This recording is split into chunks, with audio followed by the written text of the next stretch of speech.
আসসালামু আলাইকুম। আশা করি সকলেই ভালো আছেন। প্রিয় চাকরি প্রত্যাশী ভাই ও বোনেরা, মৎস্য অধিদপ্তরের নিয়োগ সার্কুলার প্রকাশ করা হয়েছে।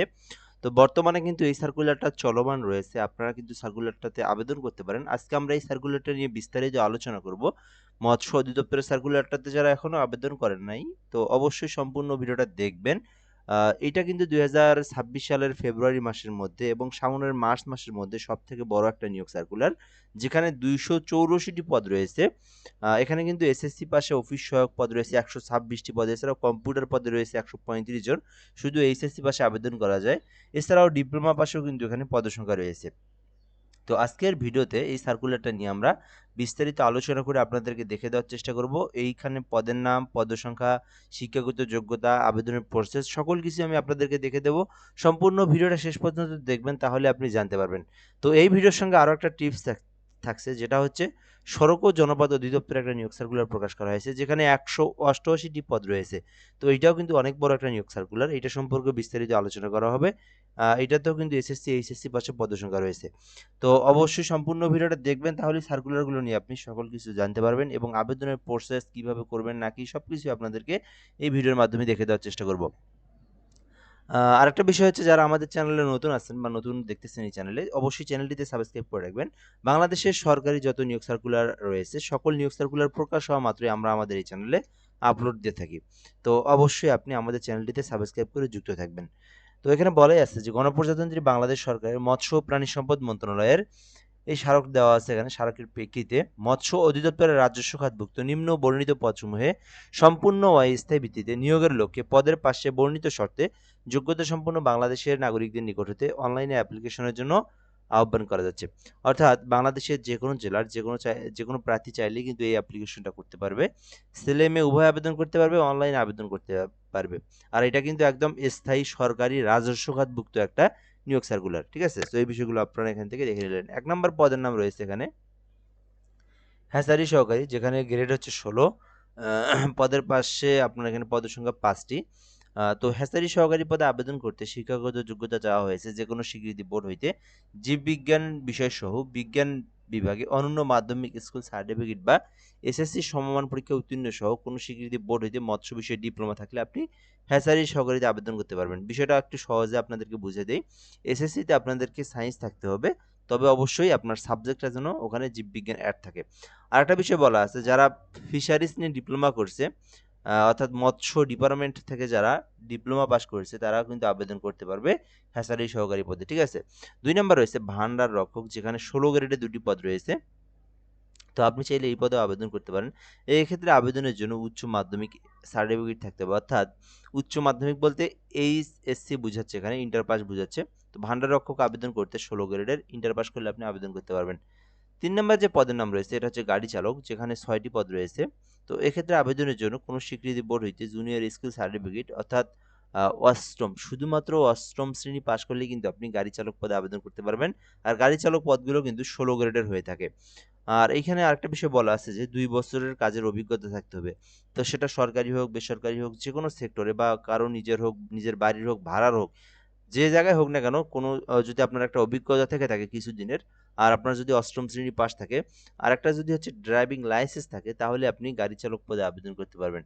৪ নম্বর পদের নাম রয়েছে যেটা, সেটা হচ্ছে অফিস সহকারী কাম কম্পিউটার মুদ্রাক্ষরিক, ১৬ গ্রেডের মধ্যে। অফিস সহকারী কাম কম্পিউটার মুদ্রাক্ষরিক, এটা হচ্ছে ১৬ গ্রেড। খুবই একটা কমন পদের নাম এটা, আপনারা সকলেই জানেন। এখানে ১৩৫টি পদ রয়েছে। পদের সংখ্যা কিন্তু অনেক বড়, বিশাল পদ। ১৩৫টি পদ রয়েছে এখানে। এরপরে শিক্ষাগত যোগ্যতা, এখানে যে বিষয়টা চাওয়া হয়েছে, এখানে বলা আছে যে যেকোনো স্বীকৃতি বোর্ড হতে অনন্য উচ্চ মাধ্যমিক অর্থাৎ এইচএসসি পাস থাকলে কিন্তু আপনি এটাতে আবেদন করতে পারবেন। এছাড়াও এখানে বলা আছে কম্পিউটার সম্পর্কে বেসিক নলেজ বা এক্সপিরিয়েন্স আপনার জানা থাকতে হবে। কম্পিউটার মুদ্রাক্ষরিক কোর্স সম্পূর্ণ, অর্থাৎ কম্পিউটারের যে বেসিক যে বিষয়গুলো রয়েছে, টাইপ করতে পারলেই কিন্তু আপনি আবেদন করতে পারবেন। আসলে এই পরীক্ষাগুলোতে কি হয়?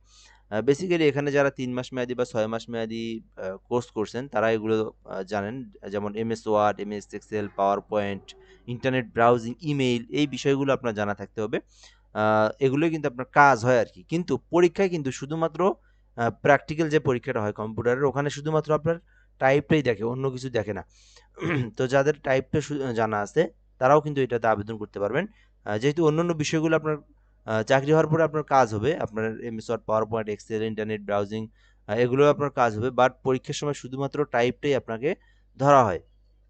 তো যারা টাইপ করতে পারেন এবং এইচএসসি পাস করছেন এটাতে আবেদন করতে পারবেন। ওকে, আচ্ছা, এরপরে 5 নম্বরে রয়েছে কেশিয়ার, যেখানে 16 গ্রেড রয়েছে, 4টি পদ রয়েছে।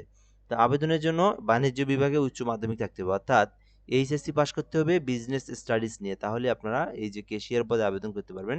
এখানে আবেদনের জন্য কম্পিউটার সম্পর্কে অবশ্যই আপনার এক্সপিরিয়েন্স থাকতে হবে, দেন আপনি কিন্তু এই যে কেশিয়ার পদে অ্যাপ্লিকেশন করতে পারবেন। 6 নম্বর একটি পদের নাম রয়েছে, যে পদের নাম হচ্ছে ডেক হ্যান্ড, যেটার উচ্চ স্কেল গ্রেড 16, আর এটাতেও কিন্তু 6টি পদ রয়েছে।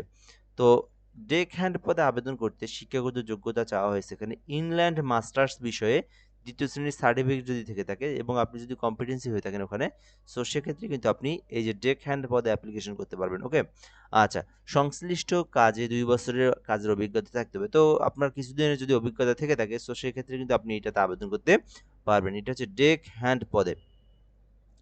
এরপরে 7 নম্বরে অফিস সহায়ক নামে একটা পদ রয়েছে, আপনারা এখানে দেখতে পারতেছেন 126টি পদ রয়েছে। এক্ষেত্রে আবেদনের জন্য মাধ্যমিক স্কুল সার্টিফিকেট অর্থাৎ এসএসসি পাস থাকলে কিন্তু আপনি অফিস সহায়ক পদে অ্যাপ্লিকেশন করতে পারবেন। এখানে 126টি পদ রয়েছে। ওকে, তো যারা অফিস সহায়কে আবেদন করতে ইচ্ছুক, আপনারা শুধুমাত্র এখানে কিন্তু আলাদা কোনো অভিজ্ঞতা বা কোনো কিছুরই প্রয়োজন নেই, জাস্ট আপনারা এসএসসি পাস করলেই আপনারা অফিস সহায়ক পদে আবেদন করতে পারবেন। 126টি পদ রয়েছে। তো যাই হোক, এখানে আপনি আপনার শিক্ষাগত যোগ্যতা অনুযায়ী যে পদে ইচ্ছুক সেই পদে আবেদন করতে পারবেন। বেসিক্যালি এখানে এসএসসি পাস থাকলে অফিস সহায়ক, আর এইচএসসি পাস থাকলেও কম্পিউটারে আপনি আবেদন করতে পারেন। আর বয়সটা কিন্তু এখানে বলা আছে 18 হতে 32 বছর পর্যন্ত আবেদন করতে পারবেন। সরকারের সর্বশেষ নীতিমালা অনুযায়ী 32 বছর পর্যন্ত যেকোনো চাকরিতে আবেদন করা যায়।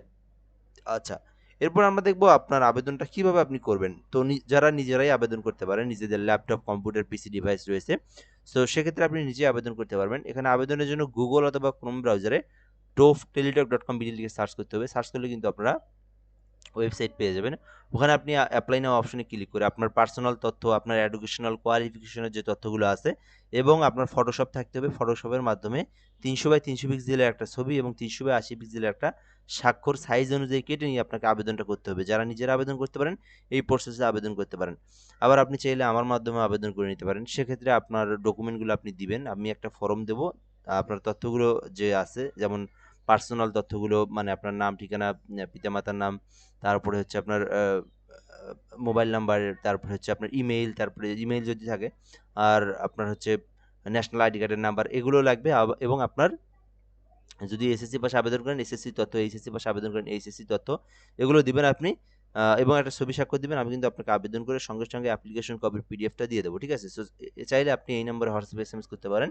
যে কোনো সরকারি চাকরি আবেদনের জন্য এই নম্বরে আপনারা যোগাযোগ করতে পারেন। ঘরে বসে থেকে একদম নির্ভুলভাবে যে কোনো চাকরি আবেদন করে নিতে পারেন। আচ্ছা, এরপর আমরা দেখব আবেদনটা কিন্তু 15 তারিখ পর্যন্ত সময় রয়েছে। এটা হচ্ছে 15/3/2026, ঠিক আছে? 15/3/2026 তারিখ পর্যন্ত সময় রয়েছে। সেটা কিন্তু মার্চ মাসের পর্যন্ত এটার সময় রয়েছে আবেদনের।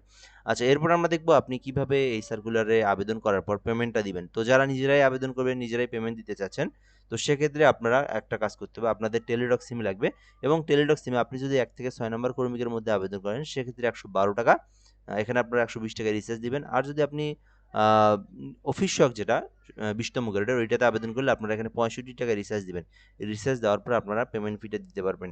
পেমেন্ট ফি দেওয়ার প্রসেসটা এখান থেকে দেখে দিচ্ছি। পেমেন্ট ফি দেওয়ার প্রসেসটা হচ্ছে, প্রথম এসএমএসে আপনারা ডোফ লিখবেন, লিখে আপনারা স্পেস দিবেন একটা, দিয়ে ইউজার ডিটেইল লিখবেন, লিখে টেলিটক সিমের যে নাম্বার আছে 16322 এই নাম্বারে সেন্ড করে দিবেন। সেন্ড করে দিলে একটা এসএমএস দিবে যেখানে একটা পিন নাম্বার থাকবে। আবার আপনারা একটা এসএমএস লিখবেন ডোফ, লিখে ইয়েস লিখবেন, লিখে পিন নাম্বার লিখবেন, লিখে 16322 নাম্বারে সেন্ড করে দিবেন। তাহলে আপনার পেমেন্টটা সাকসেসফুল হয়ে যাবে। দেন এইরকম একটা আপনাকে এসএমএস দিবে এবং আপনার আবেদনের পেমেন্টের টাকাটাও কিন্তু কেটে নেবে, ঠিক আছে? সো তাহলে কিন্তু আপনার আবেদনটা হয়ে যাবে। তো এটা হচ্ছে মৎস্য অধিদপ্তরের নিয়োগ সার্কুলার। আরও একটা রয়েছে সড়ক ও জনপথ অধিদপ্তরে, যেখানে আপনার বেশ কিছু পদ রয়েছে। সার্ভেয়ার পদ রয়েছে 9টি, সিকিউরিটি 4টি, ইঞ্জিন চালক 16টি, সবগুলো এইচএসসি পাশে আবেদন করা যায়। ওয়ার্ক অ্যাসিস্ট্যান্ট এইচএসসি পাশে আবেদন করা যায়। নিরাপত্তা প্রহরীতে শুধু এসএসসি পাস করে আবেদন করা যায়। তবে এইটার কিন্তু সময় কম রয়েছে, অর্থাৎ এইটার আবেদনের জন্য মার্চ মাসের 1 তারিখ পর্যন্ত সময় রয়েছে, ঠিক আছে? এটা কিন্তু শুরু হয়েছে, এটা হচ্ছে আপনার 29/1/2026, অর্থাৎ এটা কিন্তু ফেব্রুয়ারি মাসের শুরুতে শুরু হয়েছে। আপনার এটা শেষ হবে হচ্ছে ফেব্রুয়ারি মাসের শেষ দিন এবং পরের দিনও রয়েছে। মার্চ মাসের ১ তারিখ পর্যন্ত সময় রয়েছে বিকাল ৫টা পর্যন্ত। এর মধ্যে আপনারা এটাতে আবেদন করবেন। সবকিছুই আপনার একই রকম, এখানে পেমেন্টের প্রসেসটা ঐরকম এবং পদ অনুযায়ী আপনার যে পদে আবেদন করবেন সেই অনুযায়ী আপনার পেমেন্টটা করতে হবে, ঠিক আছে? সো এই ছিল মূলত আজকের ভিডিওটা। তো সার্কুলারগুলো নিয়ে যদি আপনি কোনো কিছু জানতে চান কমেন্ট করে জানাতে পারেন। আর অবশ্যই আমাদের চ্যানেলে নতুন হয়ে থাকলে সাবস্ক্রাইব করে রাখবেন। ফেসবুক পেজের লিংক কমেন্ট বক্সে দেওয়া আছে, ফলো দিয়ে রাখবেন। আসসালামু আলাইকুম।